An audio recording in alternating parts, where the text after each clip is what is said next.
brought to you almost live from the Dude in the Basement Studios. Why? Because that's where the good stuff is.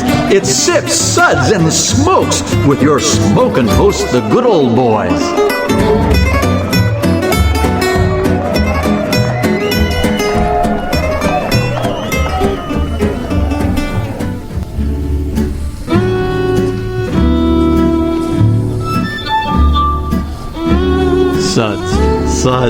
Suds. It's time for more Suds.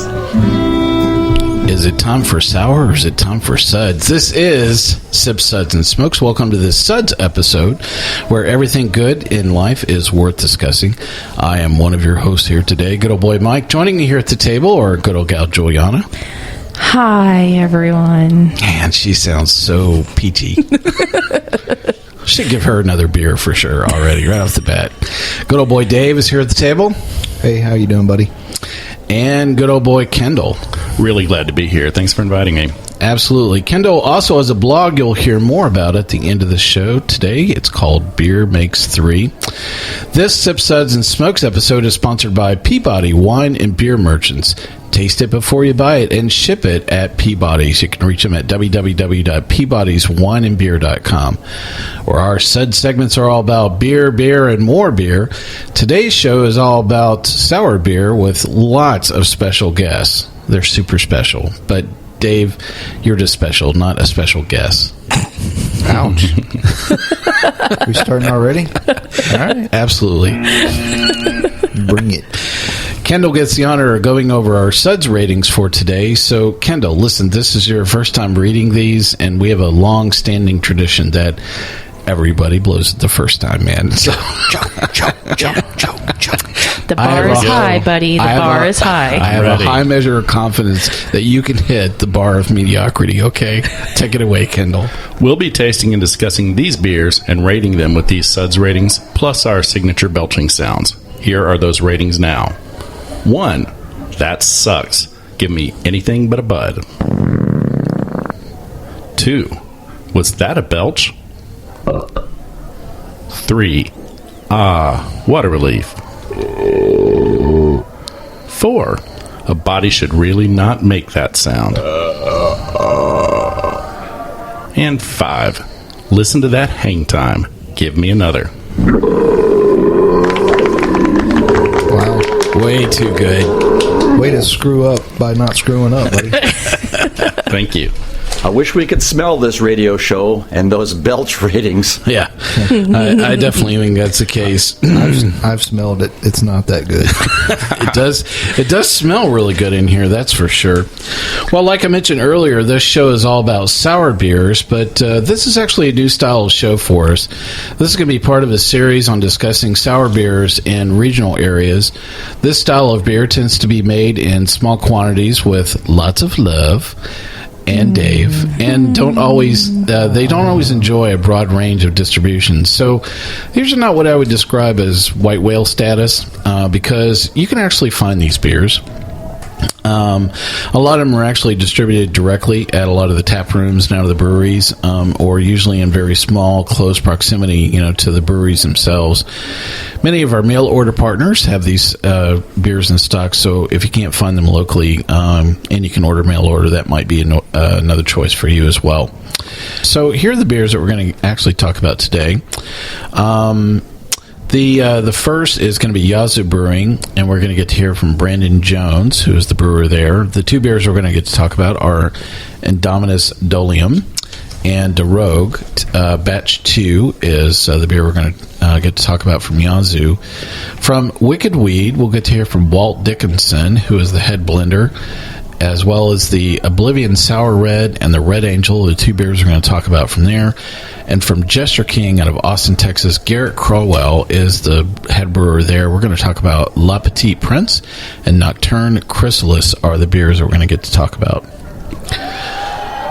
So we actually have a new twist for each of these breweries today. Normally, we actually don't talk with a lot of people from the breweries actually during the show. We know a lot of these folks, at a lot of the breweries we talk to, but we really like for what is in the glass to really kind of speak for itself. And so we're changing a bit of that model for these shows, in that I've invited the brewers to actually introduce their beers to us and talk a little bit about some of the background. So while we won't rate these mostly lame radio voices. Wow. That's rude. Well, get them to come back. Yeah, I know. We'll see. But we will be tasting and rating their beers for sure. So their radio careers are definitely safe. They don't have to worry about that.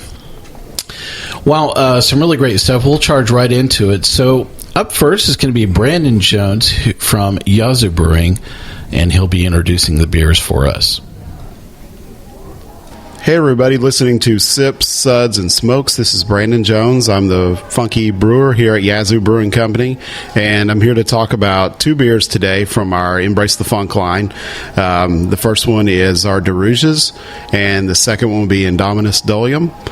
The first beer that we're going to talk about is the Deux Rouges Ale, and that beer is the first beer that Linus and I brewed together back in 2012 from the ground up. We'd done a few little blends, some stuff with beer that was already made, work that was already produced, but this was the first beer that we brewed from the ground up. We actually went over to the old Marathon facility where Corsair is now, and we brewed that beer. I think that was the first time Linus had been back to do anything with that system since Yazoo had moved over to the Division Street location where they're located now. So this beer has a pretty deep history with me. I worked on this recipe. It was one of my first that I brewed at home. I've worked on that recipe since about 2005, 2006, I think, is when I got really interested in brewing a Flanders Red style. The Flanders Red style, the Oud Bruin style, was the one that was really my sour beer epiphany. That was the one that turned me on to sour beer, so it was definitely something I wanted to learn how to brew at home. So I read a lot of books, tried to do as much research as I could on the different flavor profiles of all the different styles, where there was some of the darker ones like Duchess or the classic Flanders Rodenbach. Developed that recipe out for a few years. And when Linus and I got hooked up to do our Embrace the Funk line, and we were actually going to produce this beer from the ground up, that was the one that I knew that we had to go with. It was a favorite of mine. A lot of people, before I started Yazoo, that was one of the ones that people were trading beers for, trading commercial examples for. They really wanted that beer. It did really well for me in a lot of the homebrew competitions that I was entering in. So I'd never really done barrel aging, though, on that, other than putting in some oak chips. So that was a little bit new to me. So we ordered up I think it was 6 Merlot barrels that we got that were super fresh.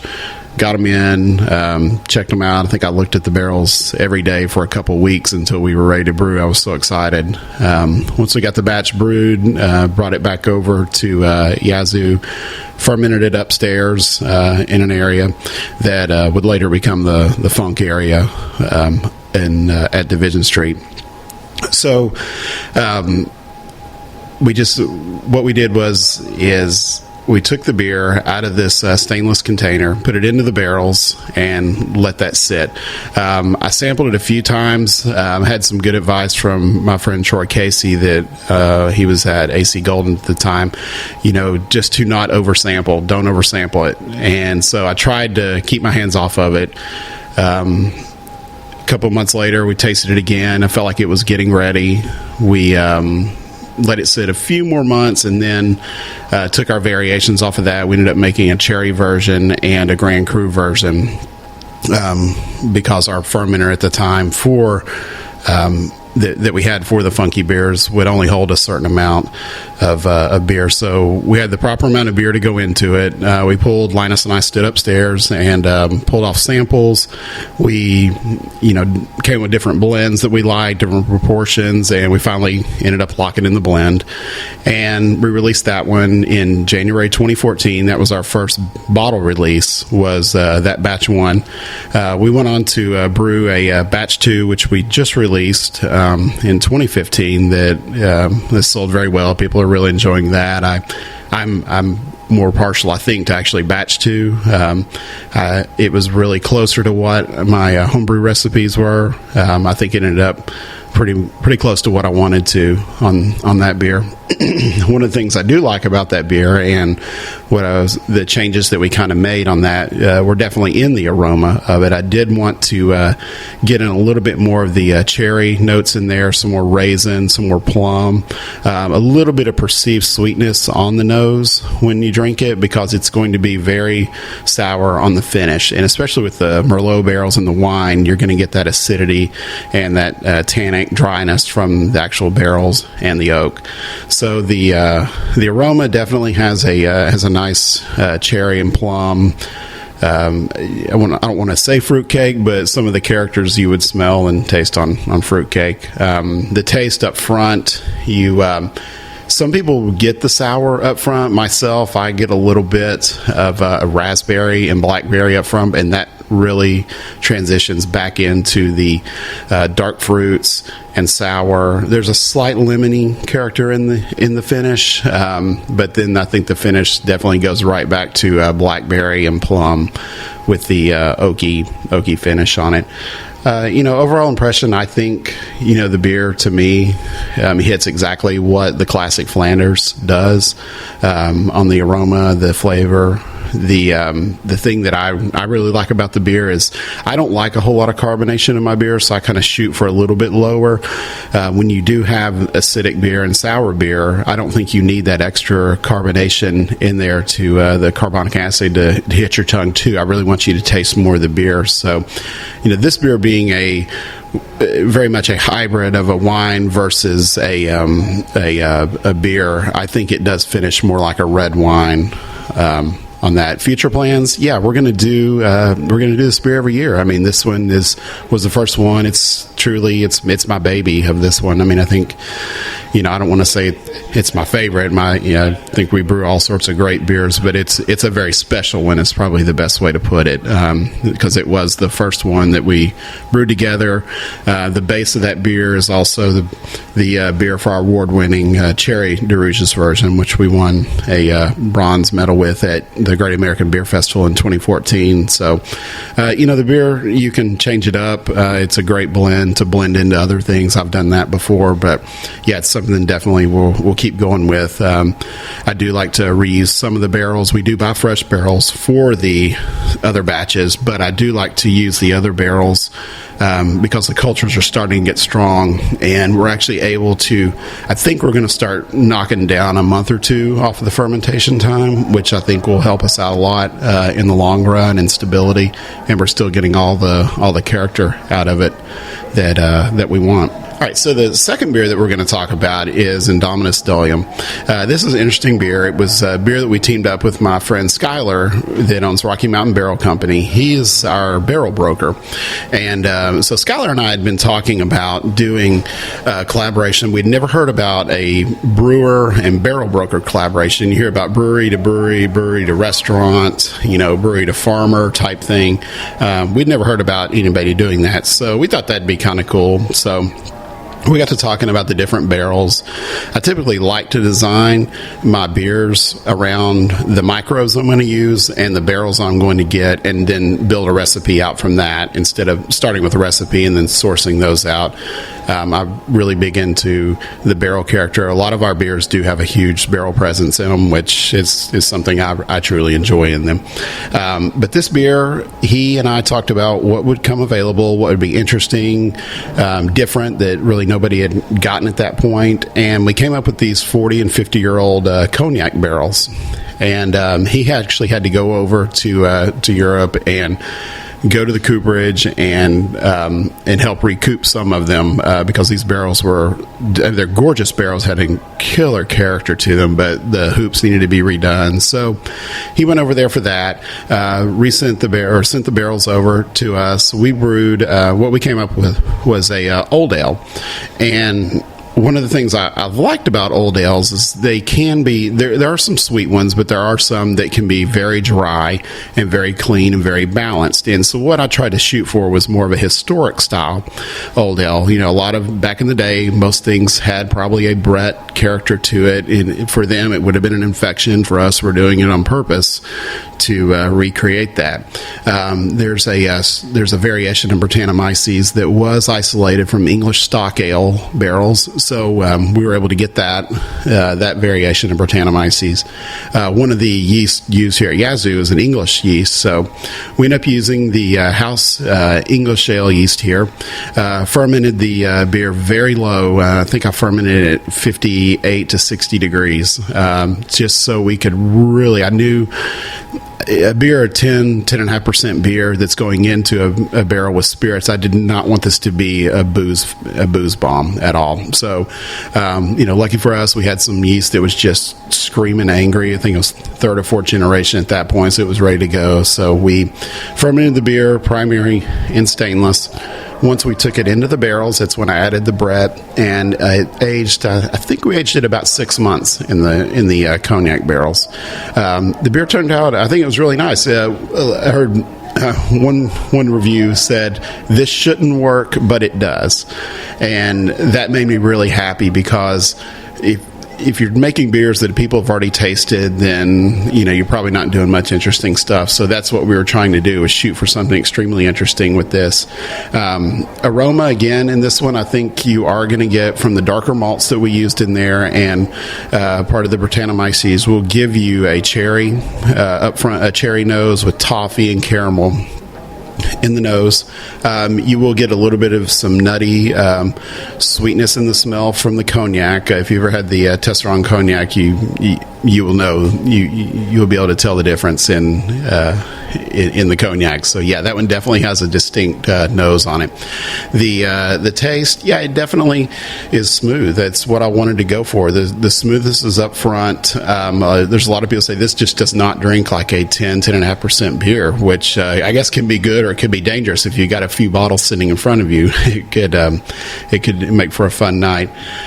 Taste in there, it's got a sweetness to it, which I definitely wanted because it still needs some body to it. It's got to be able to stand up to the barrel and the oak.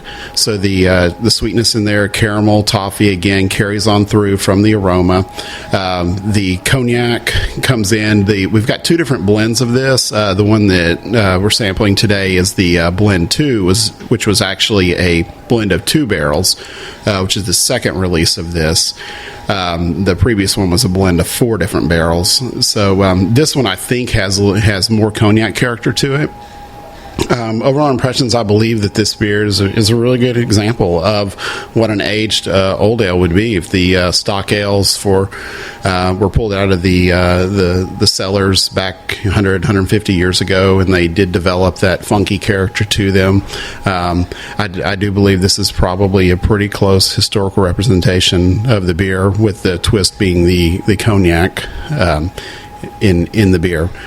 Future plans, we probably won't do this beer again. This was a special little one-off deal, just to do something fun, to be able to just decided to make some beer. We are reusing those barrels. I've got some beer in it that, as most people know, I'm really not ready to talk about what we've got going on yet until it's ready to release. But you can look for another cognac barrel aged beer pretty soon in the Embrace the Funk series. So, thank you very much for enjoying our beer, and thanks for listening. We've got a ton of stuff coming out this year in our Embrace the Funk series. There's a good amount of bottles that we've got ready that are aging right now. Shooting for some draft only around the Nashville and Knoxville, Memphis area that I think will be a lot of fun. As always, we're planning Funk Fests. We'll do that every year, typically the first weekend in May. And I appreciate you guys having me on. Thanks a lot. And now here's the Suds co-host to rate our beer. Hope they say some good stuff. Wow, that was a great clip from Brandon. We are very grateful that he's a really good friend of the show. Not just because we live in Nashville, but also because he started off as a home brewer, and as the majority of us are home brewers, we've got to know him really well over the years. and then he joined Yazoo, which is really, really cool. So the Sour Beer program under the Embrace the Funk line series at Yazoo has a long future in front of it. Yazoo is going to make that leap in capacity without any major compromise in quality. And, that's a big undertaking, and kudos to them for being able to find another place and dedicate a lot of equipment to the funk line. Brandon has become the Pied Piper of funk, collaborating with other breweries and barrel brokers and discussing techniques with the online Embrace the Funk forum. Also, he was recently at Savor in Washington, D.C., and I hear that the Embrace the Funk series did really well there. Yeah, these are beers that we have the pleasure of getting to enjoy, quite a bit. So we have two beers lined up to talk about that Brandon introduced. So first off is Indomitus Dolium. This batch is from 12/13/14. Very cool date. Yeah, I know. Yeah. And also this is a collaboration, like Brandon said, with a barrel broker. And when does that happen, you know? So, me personally, I really, really dug this beer. And like he had said, it is not what a normal old ale in a barrel would be, but I think it just turned out awesome. It has, it's an old ale, so you're getting a lot of toffee and caramel notes, and super smooth, though. And that's what really blew me away. And you get a bit of that cognac at the end. I gave this one a 4. Wow, 4. How about that? A body should really not make that sound. Dave, what'd you think about Indomitus Dolium? It was very good. I think it was very smooth. I think the barrel... the cognac in the barrel kind of gave it a very unique flavor, but I think overall the barrel aging really smoothed it out, and it drinks a lot smaller than it is, 10.5% or something. It's over 10. Yeah, so that's a lot of beer, but it really doesn't taste like that. So I really enjoyed it. I gave it a 4. A 4 as well. A body should really not make that sound. Up next is good old boy Kendall with his discussion on Indomitus Dolium. The one thing I really like about this beer is how it's changing. Brandon put some Brett in the bottle, and you can taste it. I bought a 6-pack when it first came out. When it was fresh, I was picking up some sweetness in the middle, along with some strawberry and other fruit flavors. 6 months later, as the bread is working, that's fading. It's getting some more of those classic barnyard flavors. I'm excited to see what it's going to be like in 6 more months or a year as I slowly work through that 6-pack. And I've enjoyed this, giving it a 4. Wow, how about that? A 4 as well. A body should really not make that sound. Well, my tasting notes are going to be rather brief today for the sake of time. I thought this was a very wine-forward beer. I described it as earthy and tart. My Suds rating is also a 4 for Indomitus Dolium as well. So 4 is all the way around. A really great beer. Well, listen, we're going to take a quick segment break here, and we'll be right back. We'll talk about the other beer from Yazoo Brewing.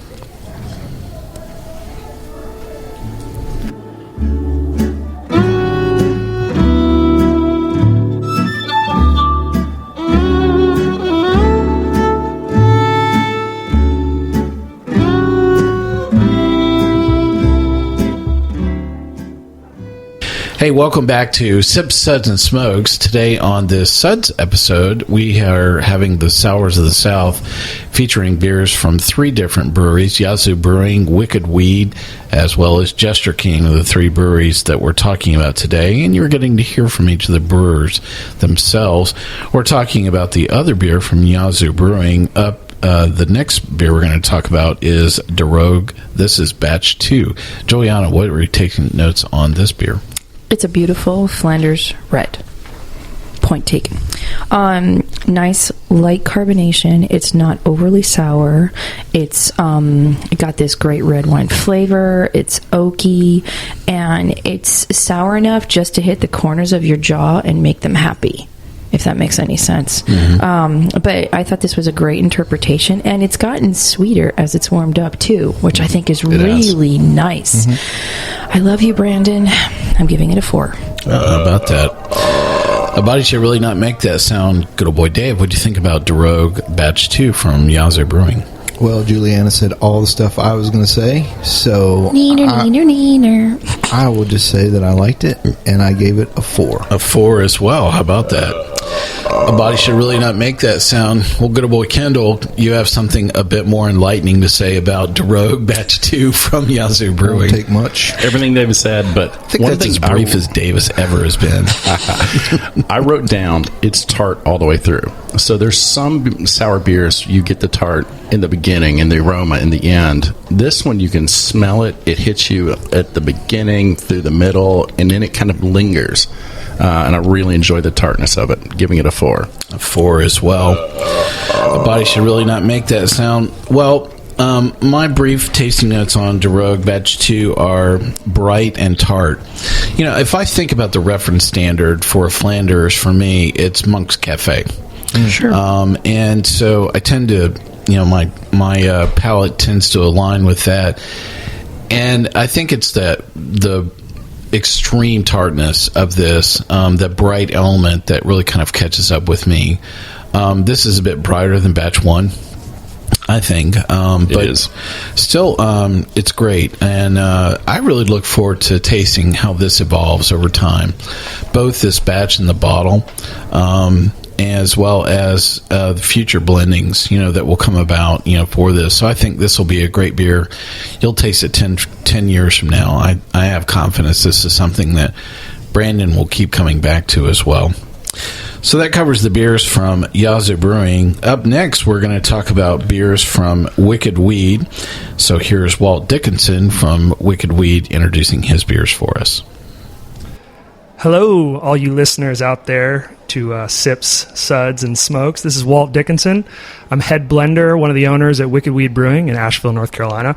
And these guys have been so gracious as to have me on to talk about sour beer in the Southeast, and specifically the beers that we craft. And, we're a brewery that's been around since we opened December 28th, 2012. So it's been a short 2.5 years, and just a total whirlwind. And part of what we believed in early on was we wanted to make beers that spoke to kind of who we were as brewers. And we love making dry hopped and very aggressive West Coast style hoppy beers. But the other side is we love wild fermentation and Brettanomyces, Lactobacillus, Pediococcus, all the things out there that give us kind of a direction and an artistic vision to what we're doing, and get away from the predictability of beer and more into the spontaneity and the excitement of the adventure that kind of lies ahead as a brewer. So what I'm going to talk to you about today is just a couple of the brands that we produce. One that we produce year-round. There's usually 3 releases a year, and that's our Oblivion Sour Red with blackberries and dates. I'm going to talk to you guys about that. I'm also going to talk to you about our Red Angel, which is part of our Angel series. So just a little background on that. Black Angel, which is a dark sour aged in whiskey barrels with a pound per gallon of tart cherries. It was the first sour beer that really spoke to kind of the creative vision that we had for what we were doing. I mean, we made a blonde sour, but then we made that beer, and it kind of said, this is what American craft beer is about. It's about taking things, spinning them on their head, and then using the skill sets we've built as brewers to kind of bring it back into balance. And that beer really meant something to who we'd become as a brewery. So what we did is we spawned the Angel series, and it's a series of beers, the Red Angel with raspberries, the Gold Angel or Golden Angel with apricots, the White Angel, which is a myriad of white grapes, some wild grapes, and some cultivated grapes, and then the Angel of Darkness, which I think everybody's going to find out about one day soon. Anyways, first I want to talk to you guys about Oblivion. Oblivion is kind of our ode to tradition, though still being a Wicked Weed beer. It is a very, rounded, very layered, complex, but strong in its flavor, firm acidity. It's a 8.9% sour red with blackberries and dates, aged in always first use Pinot or Cabernet barrels. This beer spoke to the roots of what sour beer is in America. I mean, when you think of American sour beer, you think of La Folie and you think of Consecration, the beers that really kind of spoke to defining what American sour beer would be. So this was our interpretation of those beers. Those are 2 beers and 2 brewers, Lauren and Vinny, who've greatly influenced our craft and really inspire us. And so we decided we were going to make this beer. The way we brew this beer is it is 100% wild yeast fermented. We take that, and then we'll go ahead and we're going to add about 80 pounds per 15 barrels of blackberries and another 50 pounds of dates per 15 barrels. This is, again, the fruit character is layered in the background. So when you get this beer, first of all, you're going to get a really great kind of overall lemony, a brightness to the acidity that's coming off in the nose. Lots of leather. We believe deeply in the presence of Brettanomyces in these beers. You're getting that kind of aged hay, musky Brett thing going on. That kind of layers into the fruit character. And you definitely notice the blackberries bright in the nose. As you smell it, it kind of it brings the rest of the beer up and gives you kind of a complexity. But behind that are all those aged sugars, the melanoid malts, the crystal malts that kind of layer in with that date character. In the flavor, very firm acidity, roundness to it, extremely dry, a little bit of tannin. You get that grape character in the background from the wine that was residual in the barrel, but this is really a beer that's about being very assertively sour but dry, a touch of acetic character to kind of round it out, a little bit of that hint of vinegar that's always important in the style, but just a hint that adds to kind of the lusciousness and the juiciness of the actual beer.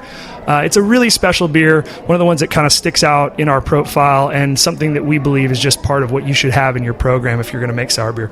Now, the second beer I want to talk about is Red Angel, and that's the one I'm drinking right now.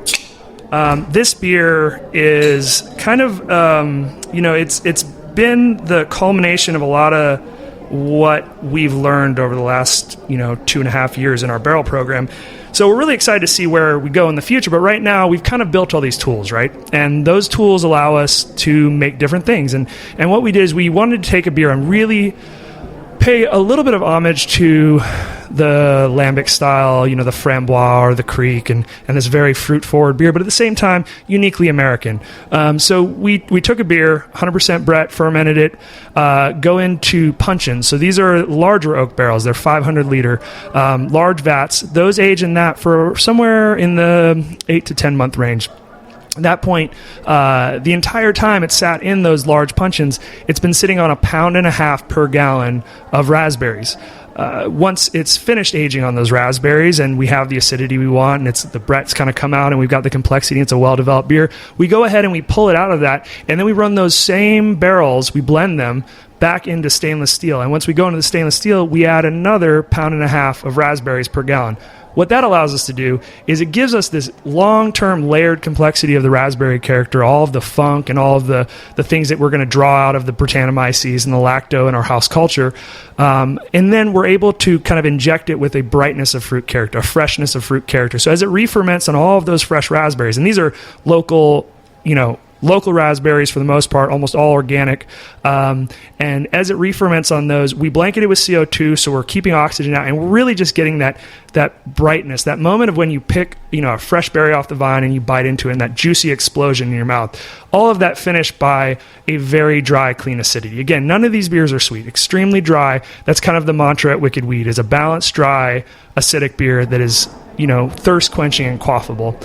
So as I smell this beer, the first thing that kind of hits me is almost a raspberry seed brightness to it. It just kind of explodes out of the glass.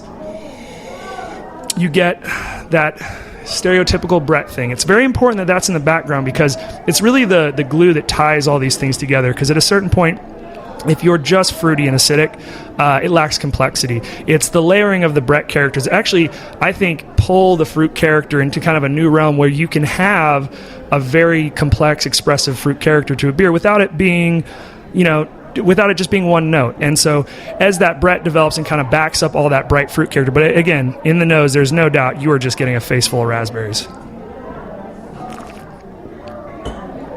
So now as I taste this beer, again, just that moment of biting into a fresh raspberry.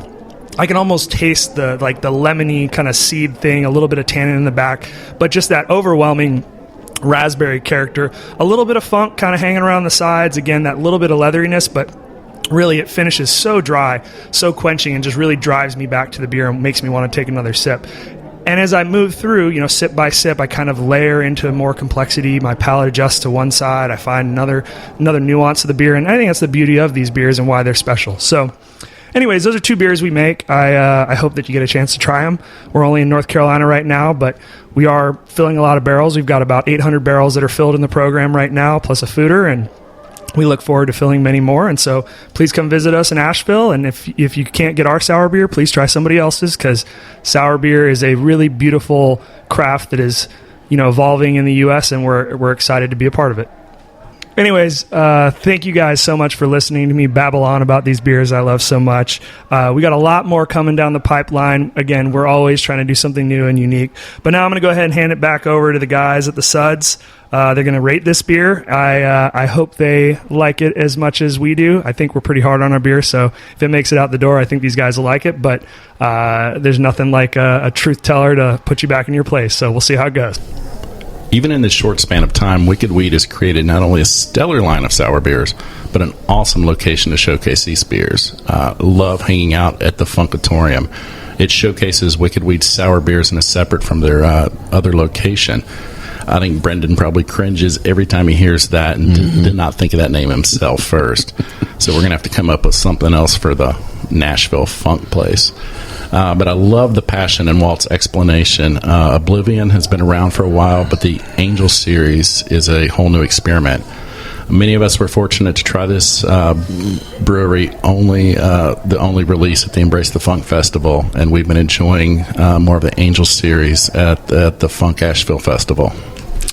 So let's check out Oblivion first. So Oblivion was the Sour Red. Julieanna, what did you think about Oblivion here? Yum. Again, like a good standard Flanders Red, it is tart and it's winey, and it's got great acidity to it as well. What do you mean it's whiny? Just like you. No. This is a good solid 4. Wow, how about that? Another 4. A body should really not make that sound. Dave, what do you think about Oblivion from Wicked Weed? So this one is the one with the blackberries and the dates, I think. Yeah. Oh, I did a little Reverend Mark. Sorry. Exactly. The thing about this beer that stands out most to me, especially when it was colder, was the date. Kind of added sort of a very unique kind of spicy flavor to it that I really enjoyed. I actually gave this beer a 5. A 5? How about that? Listen to Hang Time. Give me another. Wow. I'm not even halfway through the episode yet. And we have our first 5. Good old boy Kendall, what do you think about Oblivion from Wicked Weed? I like the blackberries I'm getting from it, and a little bit of malt sweetness that kind of hits you in the middle. Very enjoyable beer. It's a 4 to me. A 4 as well. A body should really not make that sound. Well, my tasting notes here on Oblivion, again, rather brief. Kind of sour and earthy. I've had this a lot. I've probably had this beer like 8 times. So it's really great. I thought what was interesting was having it in the flight itself, and how fast that it was aligning with some of the other beers that were there as well. I think that I tasted the Indomitus right next to this, and they share an awful lot of. They're very, very close to each other. They do. Yeah.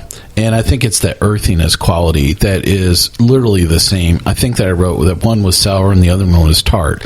I think that was the only unique characteristic, difference between the two. So, and I bet if you blended the two together, I think that would be rather interesting. So, Kendall, you've done that on the fly? He's doing it on the fly now, so I'll let him do that. My Suds rating for Oblivion Sour Red was actually a 3. What a relief. And it blends well. Yeah. I figured that might be a great choice. All right, so up next is the second beer from Wicked Weed, which was Red Angel. Julieanna, what do you think about Red Angel? I want to drink this every day. I just want to go on record. I mean, what a beautiful blend of peaches and raspberries and tartness, and it is so. This is like another one I want to wear as a cologne.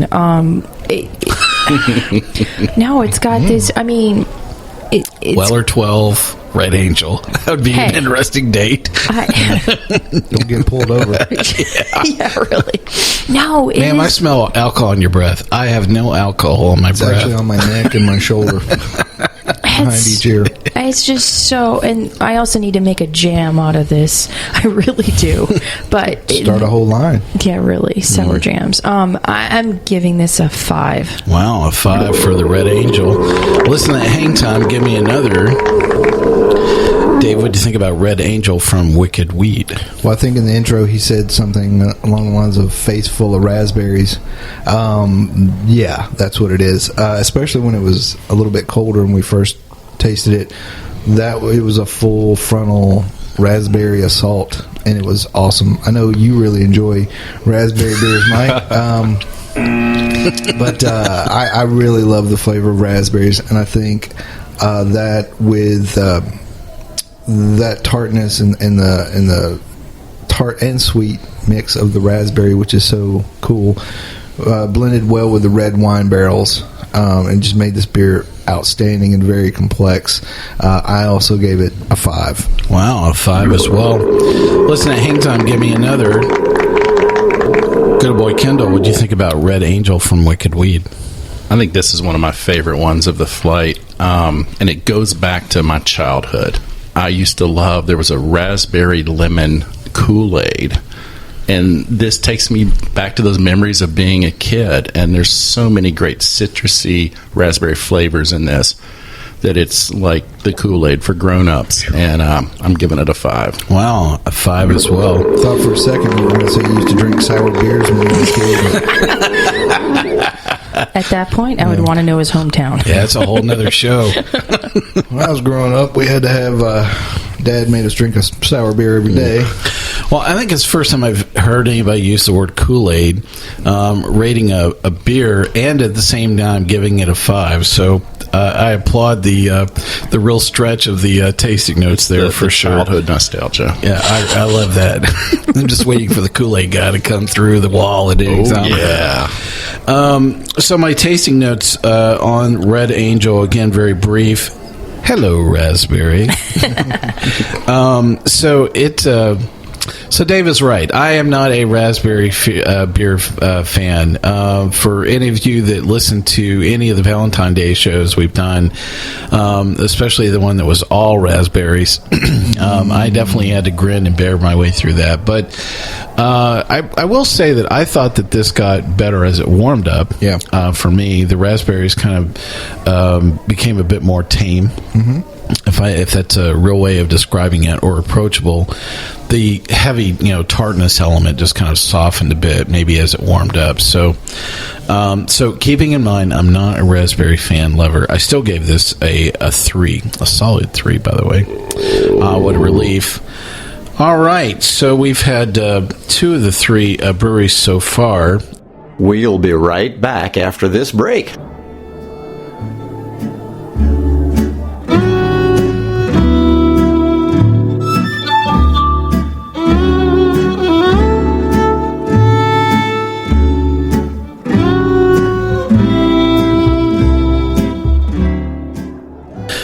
Thanks for coming back to Sips, Suds, and Smokes. Today is a Suds episode. We're talking about Sours of the South with beers from Yazoo Brewing, Wicked Weed Brewing, and Jester King.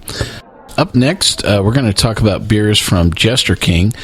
So here is Garrett Crowell from Jester King to introduce his beers for us.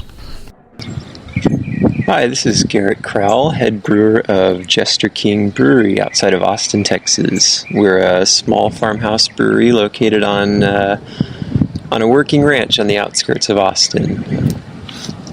We specialize in mixed fermentation farmhouse ales, meaning our beers are fermented with a mixture of many different yeasts and bacteria rather than one yeast, one lab-cultured yeast like many other breweries use. We have a few lab-cultured yeasts in our blend, or they were lab-cultured at one point in time, but through sequential use, I believe have evolved into kind of their own unique thing here at our brewery. We've also got some indigenous yeast and bacteria in our blend that we've cultured off of wildflowers from the property and from the bottom of some of our barrels, and then from some of our spontaneous fermentations as well. Each winter we pursue kind of a traditional process of doing cool ship beer, where we'll boil wort for 4 hours with aged hops and then send it through a cool ship to cool overnight and to be inoculated with whatever indigenous and ambient yeasts are in the air. And then we send it to barrels and we leave it alone. And it ferments away. And we've been doing this for 3 years now, the spontaneous fermentations, and so far so good. So some of that yeast has made it into our house culture as well. And as such, we see kind of a rotation of character in our beers, with the wintertime beer being more acidic and more tart, and then the warmer season, like pretty much fall, summer, late spring here for us in Texas, we see pretty clean beer early on. Early fermentation is pretty neutral, pretty yeast forward, like Saccharomyces, and then throughout extended aging, especially in the bottle, those beers will tend to pick up a little acidity. So the beers included here are 2 beers I feel really represent what we do best at Jester King. Le Petite Prince, which is our farmhouse table beer. That's pretty much my favorite beer that we brew. I think it's kind of a testament to subtlety and restraint. It's a very, very simple beer. 2.9% alcohol. Usually the grist is about 85% Pilsner, 15% wheat, give or take. And then just kind of an array of noble hops. And where I feel this beer really shines is through showcasing our mixed culture in kind of its purest and unaltered form. There aren't a whole lot of hops in this beer, so it doesn't really overshadow the yeast very much. But really, I feel it's such a delicate beer and such a great presentation of what mixed culture fermentation can be. It doesn't have to be this hugely aggressive or sour beer. It can be this dainty, beautiful, delicate little thing. And on the other hand, we've got Nocturn Chrysalis, which is a barrel-aged sour beer that's been re-fermented with pureed blackberries. And this beer, I feel, is kind of on the opposite end of the spectrum of Petite Prince, in that it's a little more obvious. It's a little more acidic, and then there's the fruit, which the fruit really takes the show in this one. It's really kind of front and forward, which it's really fun beer to make, and really fun to see that process of what mixed culture fermentation can do outside of just barley and hops and water, and when you add fruit to it, the different complexities you can coax out of that as well. I hope you guys enjoy the beers, and thank you for listening. Dave had a little bit of reaction to Garrett's introduction of his beers here for us. Well, it took me back, nostalgically to our Jester King episode, which was an amazing episode. I, in fact, in particular, was awesome on that one. And I think I was probably so funny that I broke the show because it sort of died and we never got to air it. This is a complete waste of time. It was. Well, it wasn't a waste of time because we did get to drink Jester King beer. Absolutely. It was a great day. But I think I remember talking about, them up on the roof at night trying to harvest or herd in their little wild yeast. Here, Buggy, come here, buddy. But on a serious note, we also got to talk about their commitment to brewing locally, using the local ingredients, their local wild yeast, and the Texas well water that they have to doctor up a little bit to make it work right. Well, it is such an amazing long-term commitment that they've made at Jester King. The other things that I've really enjoyed about Jester King is how gracious they are in sharing their facility and the collaboration beers that they've done out of Jester King. I really know a lot of great brewers that have been there and done a number of collaborations. Corey King from Side Project, as well as Perennial Arts and Ale, has done a collaboration with them. Yeppe from Evil Twin has done a number of collaborations with Jester King. Yeah.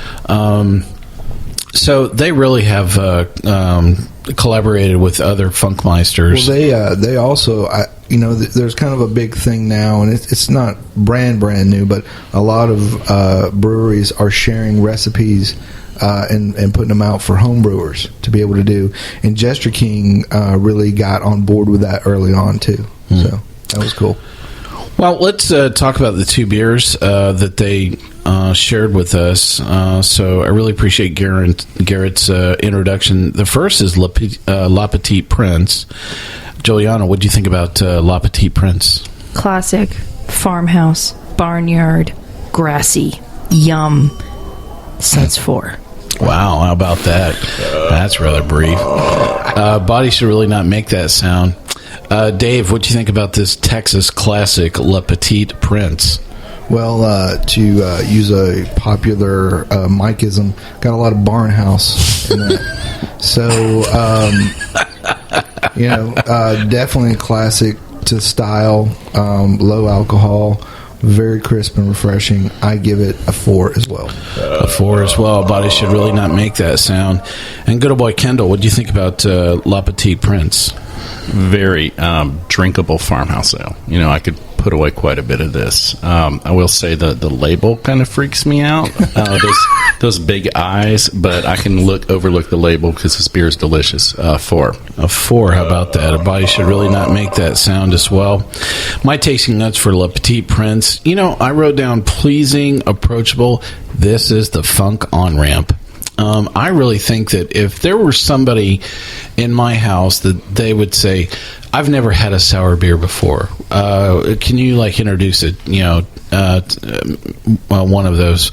This would be one of a handful of choices that I would pick. Exactly. Yeah. So I really think this is very approachable, and I think this is really great. I agree with Kendall. The only thing I'm disappointed about is that we don't have a corny keg of this. Yeah. So we could kill it. Could really get into this and go, what happened to that keg, man? I don't know. So my Suds rating for La Petite Prince is a 4. A body should really not make that sound. Well, up next is our last beer we have to talk about today, which is also from Jester King, called Nocturn Chrysalis. Nocturn Chrysalis. Julieanna, what do you think about this beer?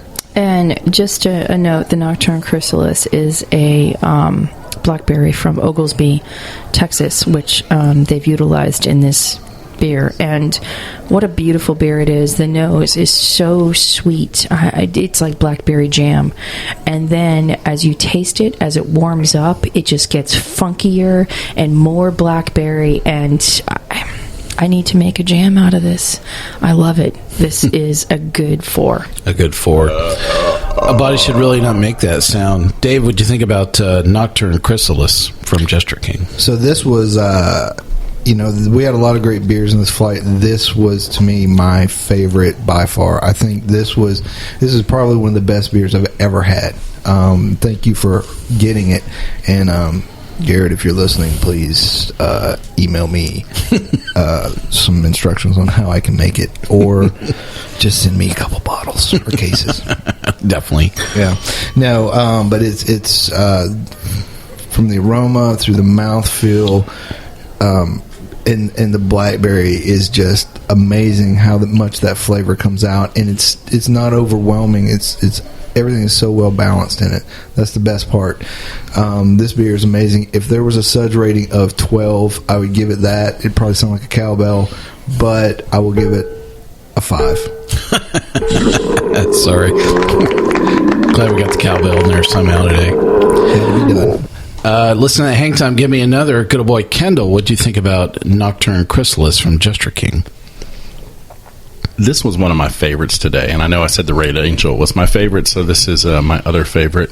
But the blackberries are just so big and in your face, and just everything about the beer just screams delicious blackberries. It's almost like a pie, and I really enjoyed it. It's a 5. How about that? Listen, at Hang Time, give me another. Well, my own tasting notes for Nocturn Chrysalis, I wrote down complex, plum, and raspberry. So blackberry is the proper berry. Thank you very much, Kendall, for getting me on the right berry. As I went back and tasted it, so I was sharing before we hopped here on the mics that I recently spent some time with Spike from Terrapin, and I tasted the blackberry cobbler that they make out of Terrapin. Great beer, by the way. Maybe we'll have it on the show. Maybe we'll have Spike on the show someday. Yeah, I thought this was a nice kissing cousin to the blackberry cobbler. I am with both Dave and Kendall. This was my favorite beer out of the flight. Amazing. Usually, I don't find a lot of complexity or layers, of flavor in a lot of sour beers. It was like, 20 layers of flavor. It just kept on going and going and going. And I think the only thing I was disappointed was finding the bottom of my glass. That's about the only thing I didn't like about this. I like the bottom of my glass. Yeah, I agree. Listen, Garrett, send us more beer out of this batch. We'll definitely talk about it all day long because my Suds rating for this is a 5 as well. Listen to Hang Time, give me another. Well, some really great discussion that we've had all around on all of these sour beers. I hope that you enjoyed the introduction by the brewers of their beers today, as well as our discussion about their beers and their ratings. So hopefully this was a lot of fun. I'm sure we'll have a lot of fun as we talk about sour beers from some other regions as well. Well, let's wrap up our episode for today. Well, thanks to all our listeners here at Sips, Suds, and Smokes. You can catch all of our episodes online on iTunes, SoundCloud, TuneIn, Stitcher, YouTube, Uncle John's Basement, and Spreaker, our native media host. Our terrestrial radio stations are questioning every time that Dave shows up with a giant bushel of blackberries and goes, "Hey, didn't we follow a restraining order?" They still choose to put us on the air anyway. Wow, that's not cool. Everybody likes blackberries. I agree. Well, if you'd like to hear this show on your favorite radio station, listen, send them a note. Copy us as well. You can reach us online anytime. Our email address is info@sipsudsandsmokes.com. Our daily tasting notes flow out on Twitter every single day @SipSudsSmoke, and our Facebook page is always buzzing with lots of news. And look forward to our Periscope shows on Twitter. Yeah, that's right. You might catch a bunch of us with a flight of some great products in front of us going, I wonder what we're going to talk about on the show next. Listen, do us a favor and take the time to rate this episode if you're listening to us online. That's a great big help to us, and we get to see your feedback as well. This Sip, Suds, and Smokes episode is sponsored by Peabody Wine and Beer Merchants. Taste it before you buy it and ship it at Peabody's, www.peabodyswineandbeer.com. Kendall, how can folks catch up with you on Beer Makes 3? Well, Beer Makes 3 is a blog that my wife and I started about 3 years ago with the goal of educating and evangelizing people on the good news of good beer. So, I've never heard the word evangelize and beer thrown together. Not in that context, anyways. It is good news, people. I agree. Hallelujah. So look us up. Beer Makes 3, that's the word 3, THREE, and beermakes3.com, or on Twitter at beermakes3. Thank you for spelling that out for Dave. I already forgot it. I can't even count to 3. Yeah, you should have been on the Japanese show. Yeah. Nichi da wa. Anyway. Well, Kendall, thank you for joining us on this episode of Sip, Suds, and Smokes. I had a fun time. Drink good beer, everyone. Good old boy.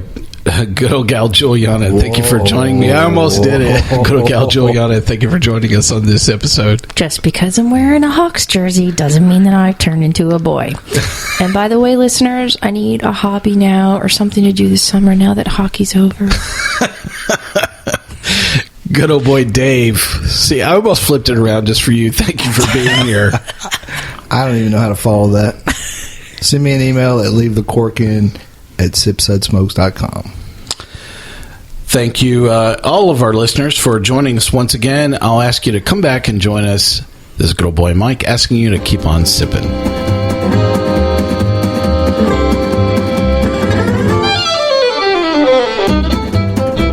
This has been a One Tan Hand production of Sips, Suds, and Smokes, a program devoted to the appreciation of some of the finer slices of life. From the Dude in the Basement Studios, your hosts, the Good Old Boys, will see you all next time.